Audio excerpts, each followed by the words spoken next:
Muy buenos días, amigos. Los saluda con el afecto de siempre su amigo Jesús Vázquez Trujillo en un programa más de mitos y novedades en la historia de México. Hoy con el tema Jaime Torres Bodet, el diplomático y el educador. Seguramente hemos escuchado de nuestros padres y de nuestros abuelos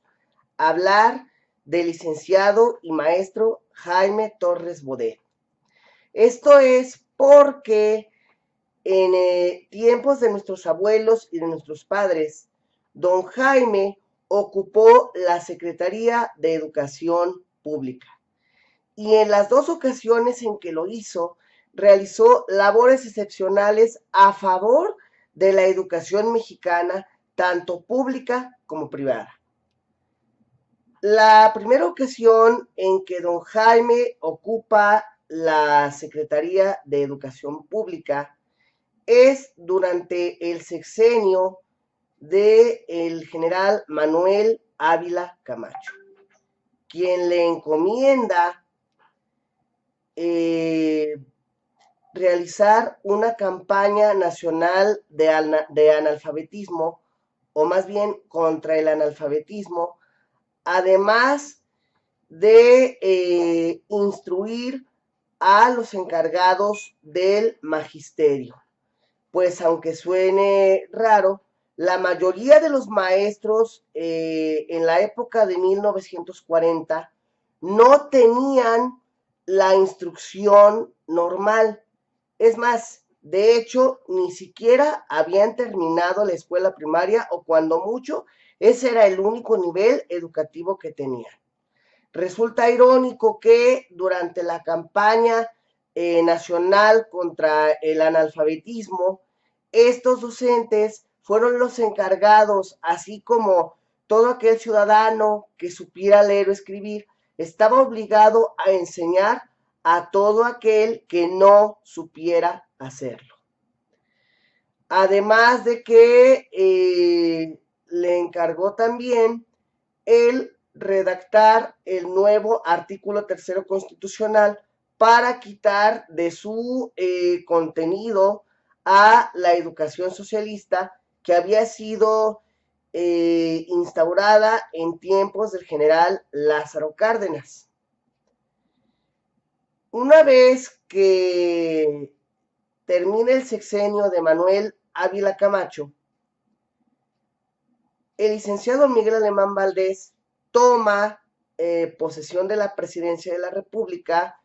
y designa a Jaime Torres Bodet como nuevo canciller federal, es decir, como nuevo secretario de Relaciones Exteriores, cargo que, dicho sea de paso, ya había ocupado en los 3 primeros años del sexenio del general Manuel Ávila Camacho, es decir, de 1940 a 1943. Esta nueva gestión como canciller fue muy breve, ya que solo duró un año, de 1946 a 1947, ya que por diferencias con el licenciado Miguel Alemán, Torres Bodet no se sentía a gusto en la Cancillería. Este disgusto laboral o esta desazón laboral coincidió con que don Jaime fue designado como primer director general de la UNESCO, el organismo internacional encargado de la educación y la cultura, dependiente de la Organización de las Naciones Unidas, creada apenas en 1945 tras el fin de la Segunda Guerra Mundial. La sede de la UNESCO está ubicada en París, Francia, ciudad que cabe decir era la favorita de Jaime Torres Bodet, así que no tuvo empacho en ir a desempeñar ese cargo diplomático a la ciudad Luz. Sin embargo, don Jaime no estuvo contento con su cargo de director general, pues no era lo que se imaginaba, ya que él tenía muchos proyectos para la UNESCO. Sin embargo, la ONU le negó el presupuesto suficiente para poder llevarlos a cabo. Es por esto que finalmente Torres Bodet presenta su renuncia a la UNESCO en el año de 1948, regresando al país donde el resto del sexenio de Miguel Alemán se dedica a la vida privada, lo que es escribir, a viajar y a publicar libros con la editorial Porrúa. En este lapso de ostracismo político, don Jaime es diagnosticado con un desprendimiento de retina del ojo derecho, lo cual le va a hacer perder la vista de manera paulatina de este órgano ocular, mismo que lo hace que se deprima, aunque puede ver y escribir perfectamente gracias al ojo izquierdo que aún le era útil. Estaba en este lapso cuando el presidente Adolfo Ruiz Cortines fue a visitarlo a su domicilio particular, invitándolo a que volviera a la actividad política y pública que tanto le gustaba y que también desempeñaba, pues Ruiz Cortines aseguraba que el encierro iba a deprimir y a matar poco a poco a Torres Bodet. Finalmente, Ruiz Cortines le dice que elija la embajada que más le guste para representar a México y, como es de esperarse, Torres Bodet elige París, Francia, cargo en el que permanece hasta principios de 1958, tiempo en que el presidente saliente Adolfo Ruiz Cortines lo manda a llamar para que se entreviste con el presidente electo Adolfo López Mateos, a quien conoció desde sus tiempos de la campaña vasconcelista, ya que López Mateos había sido el orador estrella de José Vasconcelos y Jaime Torres Bodet había sido secretario particular de Vasconcelos, tanto en su cargo como secretario de Educación Pública de 1921 a 1923 y durante su frustrada campaña electoral en 1929. Torres Bodet acepta el cargo y una vez en él continúa la labor que dejó inconclusa en 1946, pero esta vez con más ahínco, pues crea la Comisión Nacional de Libros de Texto Gratuitos,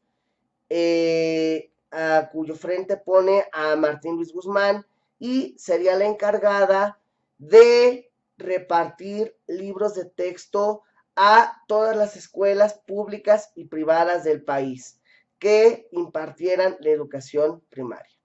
Aparte de crear el llamado Plan de los 10 años para mejorar el plan de estudios, reformarlo y construir más y mejores planteles educativos.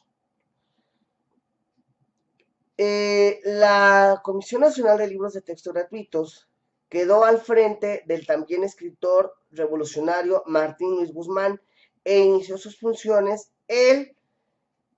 13 de febrero de 1959, entregándose el primer libro de texto gratuito o los primeros ejemplares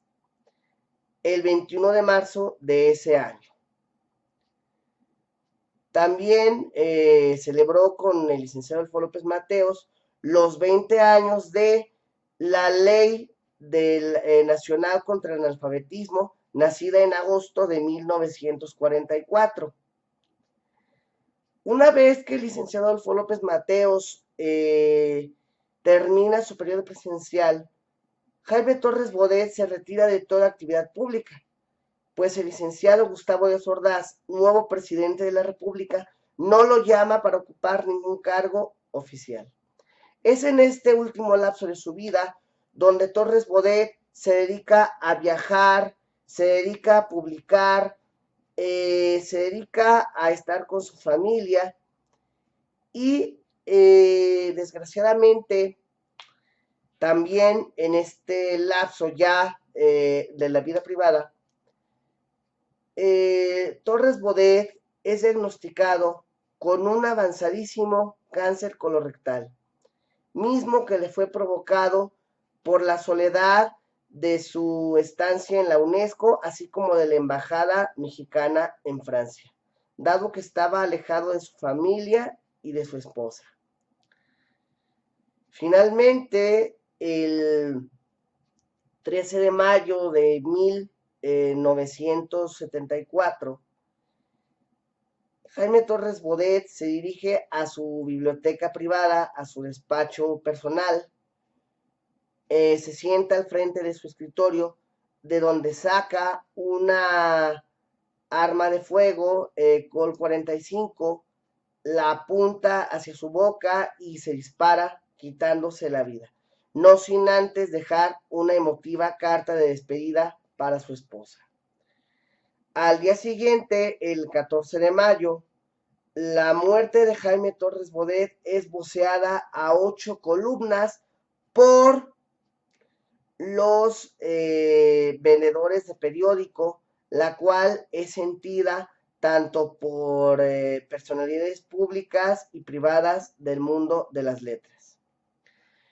El homenaje de cuerpo presente que se le hizo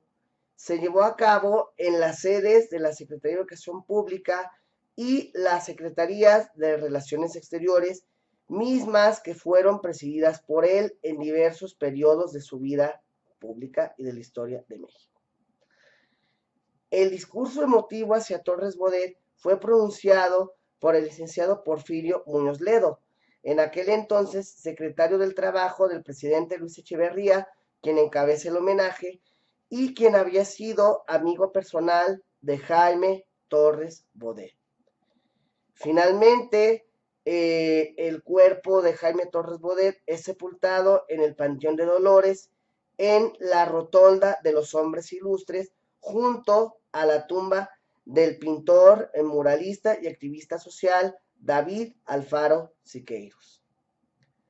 Muy bien, amigos, yo me despido, no sin antes recordarles que me pueden contactar en mi página de Facebook, Mitos y Novedades en la Historia de México, a través de mi correo electrónico jjvl1957@hotmail.com. No se olviden de darle dedito arriba si es que les gustó el video y suscribirse a mi canal de YouTube para que les lleguen los videos que estaré subiendo cada semana. No se olviden de leerme todos los viernes en el diario digital Otra Plana, con sede en Torreón, Coahuila, y en Verdades, Guanajuato, con sede en Guanajuato capital. Muchas gracias y hasta la próxima semana.